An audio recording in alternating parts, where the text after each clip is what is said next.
Eu fazia muito a Madalena. Então a Madalena, o Jesus está em cena com os discípulos. Aí a Madalena entra e fala, chorando, né? Entra chorando. Senhor, Senhor, sei quem és. E pela fé convertida, a pecadora arrependida, venho lançar-me aos seus pés. Aí ela cai de joelho nos pés de Cristo.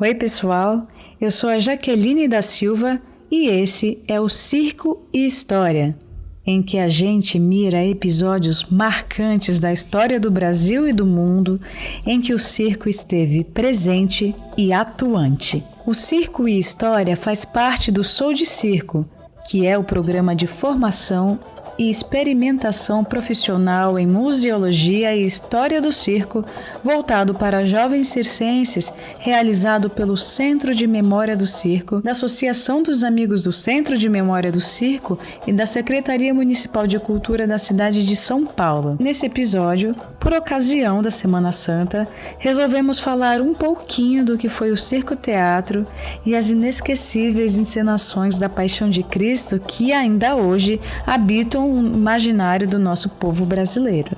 O que é circo-teatro? Ao falar de circo, a gente costuma pensar imediatamente na estrutura de lona, nas acrobacias e feras, muita música e, é claro, nas palhaçadas.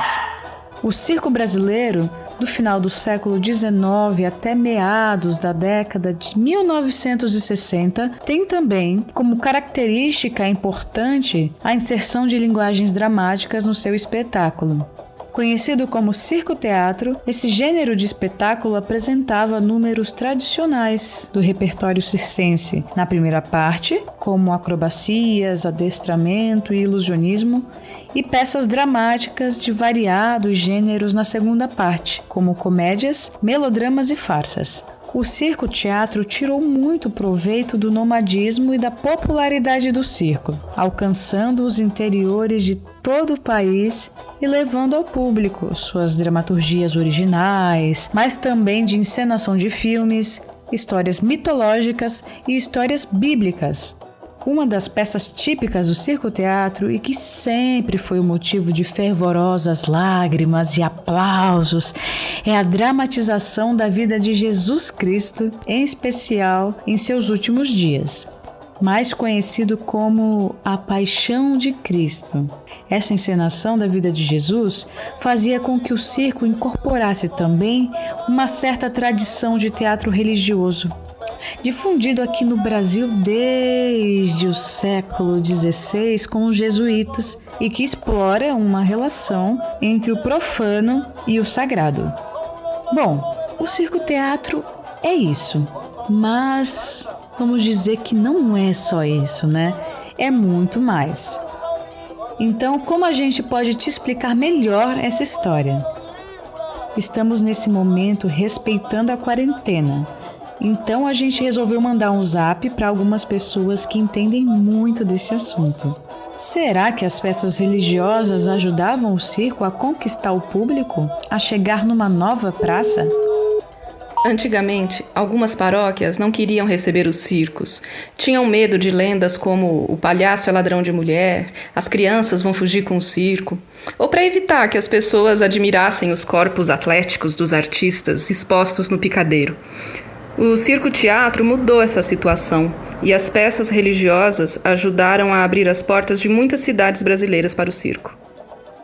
Essa que falou foi a Daniele Pimenta, que é atriz, professora e pesquisadora na Universidade Federal de Uberlândia e também de família circense, filha do nosso mestre querido, seu Tabajara Pimenta. Olha, nossa agenda de contatos, vou dizer que é muito boa e a gente não ia deixar de ligar também para as nossas mestras e mestres do circo, porque eles estiveram lá, eles atuaram e viveram o circo-teatro. E eles ficaram tão animados em contar para a gente dessa experiência. As mestras e mestres circenses são grandes colaboradores do Centro de Memória do Circo desde o início. São fonte preciosa de saberes, das histórias e vivências do circo brasileiro. A Edmeia Messias nasceu e foi criada no circo. A Edmeia é da terceira geração circense e uma das grandes atrizes do circo-teatro. Todo circo-teatro que se prezava, naquela época, na Semana Santa, eles levavam a peça, porque disse que se não levasse a Paixão de Cristo, o resto do ano o circo ia mal. Ia pegar temporal, ia cair, ia rasgar a lona. Então todo o circo levava a Paixão de Cristo na Semana Santa. Eles levavam na quinta-feira e na sexta da Paixão. A maioria dos artistas de circo-teatro daquela época, muitos contam, era raro o dia que tinha apresentação e não acontecia nada assim de... Cada circo acontecia uma coisa. A Tânia Fabre também nasceu e foi criada no circo. Tânia é da família Marrocos, uma das maiores acrobatas do circo, e também ensinou muito a Paixão de Cristo. E eu fiz muita comparsaria, né? Eu fiz muito Anjos e fiz também Verônica. Mas a gente tinha muita satisfação em fazer, em apresentar a época, né? A Semana Santa. E o papel que eu mais fiz foi o anjo, Gabriel, que vai dar a notícia a Maria. Então ele chega e diz... Para quem viveu e encenou tantas e tantas vezes essas peças, as falas e entonações ficam gravados para sempre na memória. De um jeito que, de repente, a memória aflora e elas começam até a ditar partes inteiras da peça. Mulher, Maria, você foi a preferida? Você vai ser a mãe do Messias? Alegra-te, mulher, pois vai ser a mãe do Filho de Deus. Não, José, não duvide da pureza de Maria, pois ela vai ser a mãe do Messias, a mãe do Filho de Deus. Então a Madalena, o Jesus está em cena com os discípulos, aí a Madalena entra e fala, chorando, né? Entra chorando. Senhor, Senhor, sei quem és. E pela fé convertida, a pecadora arrependida, venho lançar-me aos seus pés. Aí ela cai de joelho nos pés de Cristo. Minha alma, horror, tinha o crime, mas o demônio tentou-a. A pecadora perdoa, os seus pecados redime. Aí Pedro fala para ela, né? Sai, ergue-te, sabe quem é esse que tem diante de ti? Vai-te. Aí ela fala, não sairei daqui sem primeiro ungir os seus pés. Quando Pedro vai nesse momento pegar ela pelo braço para tirar... A Merci Marrocos, exímia acróbata das mais importantes da sua geração, relembrou Maria, mãe de Jesus. E sua mãe Maria, chorando, dizia assim: Filho, meu filho, filho que amei tanto, com quem morrer só desejo, com olhos d'alma te vejo, que do seu rosto cega o pranto. Que cega eu fique, Jesus, da minha vida de abrolhos. Falta-me a luz dos seus olhos, que é dos meus olhos a luz. Agora, escutem a Dona Marília de Dirceu. Meu nome é artístico. Nasci e me criei no Circo Garcia. E lá, como todos sabem, o forte do Sr. Garcia era a segunda parte. Ele levava vários dramas lindos, maravilhosos. Ela, que entre tantas coisas, é cantora, foi acróbata e fez o Globo da Morte e interpreta pra gente as falas do anjo Gabriel. Eu fiz vários papéis, mas o que mais me encantava era fazer o anjo Gabriel. Divino e doce Jesus, na minha mão vês a cruz em que te devem pregar. Eis o cálice de amargura que de humana criatura fazer-te em breve esgotar. Água e sangue está suando, no sofrimento pensando, medindo-lhe bem o horror. Mas tem ânimo, serena, sendo o fim da sua pena, assim lhe ordena o Senhor. O José Carlos de Almeida, nosso mestre joinha, como bom circense, sabe de tudo um pouco. Malabarista, palhaço, cenotécnico, carpinteiro, marceneiro, serralheiro, tabuleteiro. Também fez circo-teatro e A Paixão de Cristo, é claro. Fez até o papel de Judas.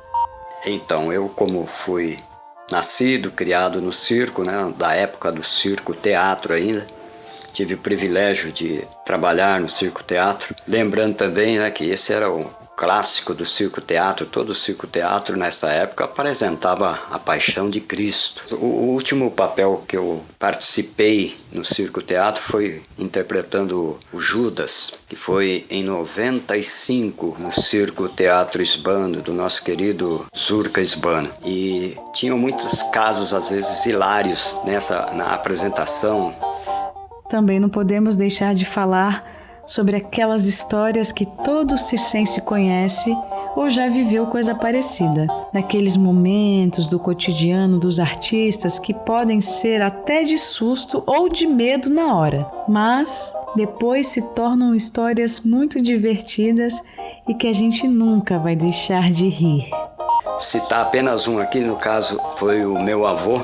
Ele estava interpretando Pôncio Pilatos e como o papel tinha muita fala, texto, então antes de abrir a cortina, né, ele estava dando aquela olhadinha lá no texto. Quando abriu a cortina, que ele entrou em cena, aí todo mundo começou a reparar que o Pôncio Pilatos estava de óculos.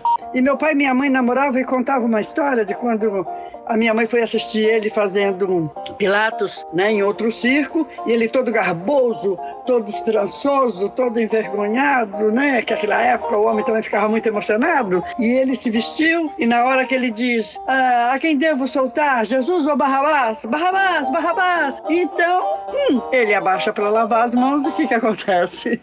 Ele tinha esquecido de botar o calção da roupa. Meu pai conta que uma vez, o ator que fazia Jesus em Paixão e Morte de Nosso Senhor Jesus Cristo aproveitou o breve momento da troca de cenário para dar uma tragada num cigarro. E, na pressa de se posicionar na cruz para a reabertura da cortina, percebeu que estava com o cigarro na boca.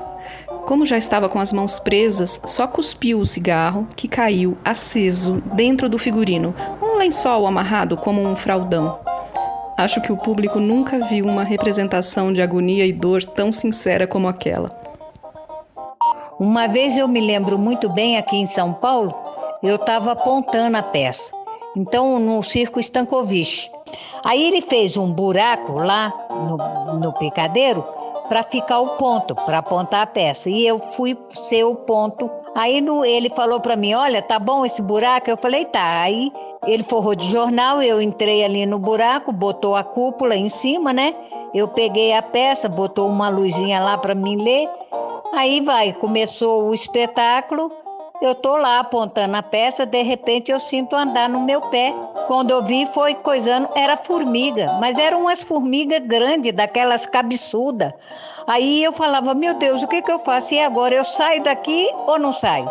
Não tinha por onde sair. Para sair, eu tinha que levantar a cúpula e sair ali na frente do picadeiro e todo mundo ia me ver sair do buraco. E ficar ali no buraco eu não podia porque eu ia ser comida pelas formigas. Aí eu falei pro seu Toninho, assim, meio baixinho e falando para ele Cristo, ele estava fazendo o papel do Cristo. Aí seu Toninho mandou apagar toda a luz. Aí escureceu tudo, eu saí correndo de dentro do buraco, que estava cheio de formiga. Como é gostoso ouvir uma história bem contada, né? O Circo-Teatro vive! Viva o Circo-Teatro! Esse aqui foi o Circo e História. E logo mais a gente volta com mais circo e mais histórias. Esse episódio foi narrado por mim, Jaqueline da Silva, com roteiro do Renato Figueiredo, do Rodrigo Abreu e da Thaís Hércules, a partir da pesquisa realizada pelo Centro de Memória do Circo. As entrevistas foram realizadas pela Thaís Hércules e a edição é do Renato Figueiredo. A gente agradece muito a participação da Daniele Pimenta, Tânia Fabre, da Merci Marrocos, da Edmeia Messias, Dona Marília de Dirceu e do José Carlos de Almeida, nosso mestre joinha. E agradecemos também toda a equipe do Centro de Memória do Circo. Na postagem, você pode conferir todos os créditos. O Sou de Circo é uma realização do Centro de Memória do Circo, da Associação dos Amigos do Centro de Memória do Circo e da Secretaria Municipal de Cultura da cidade de São Paulo. Você pode encontrar mais informações sobre a gente nas nossas redes sociais, Instagram e Facebook. Até a próxima!